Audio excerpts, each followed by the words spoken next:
ஒரே அடிதான் கதி கலையும் போயிட்டு பாரு வயிறுலாம் உனக்கு. இப்ப நான் என்ன பண்றேன் இப்படி திட்டினே இருக்கிறேன். வேலை பாத்துன்னு இருக்கிற உனக்கு விஷயம் தெரியாதா? பக்கத்து வீட்டு தினேஷ் பையன் எல்லாம் எப்படி ஆபீசர் பாருமே அப்படியே ட்ரெஸ் எல்லாம் போட்டு டிப் டாப்பா போறான். ஆனா நான் பார்த்தேன்டா முந்தா நேத்து பக்கத்து ஊர்ல உன்ன மாதிரி ஆஞ்சநேயர் வேஷம் போட்டுக்கின்னு சோறு அரிசி அப்புறம் நான் காசு இதெல்லாம் கல் பண்ணு வரேன்டா. நல்லா கல்லா கட்டுதான்டா சின்ன பையா. இந்த மாதிரி வேஷம் போட்டு வரலாம் இந்த வேலை தான் பாத்துக்கிறாங்களா? சீச்சி எல்லாரும் அந்த மாதிரி இல்லடா. நிறைய பேர் சாமிக்கு பயபக்தியா இருந்து விரதெல்லாம் இருக்கிறாங்க. ஆனா நம்புற மாதிரி பிள்ளைக்கா பசங்க தான் இந்த மாதிரி எல்லாம் பண்ணுகிறாங்க.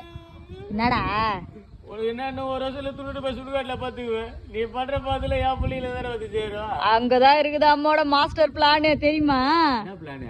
அம்மா தான் உனக்கு கல்யாணமே பண்ணி வைக்க மாட்டேன். அப்புறம் எப்படி உனக்கு குழந்தை குட்டி போறக்க? அப்புறம் எப்படி உனக்கு பாவம் வந்து சேரும்? மல்டி டேலண்ட் கேளுமா நீ. அம்மாட்ட நிறைய டேலண்ட் இருக்குதுடா, நீ தான் மதிக்க மாட்ற.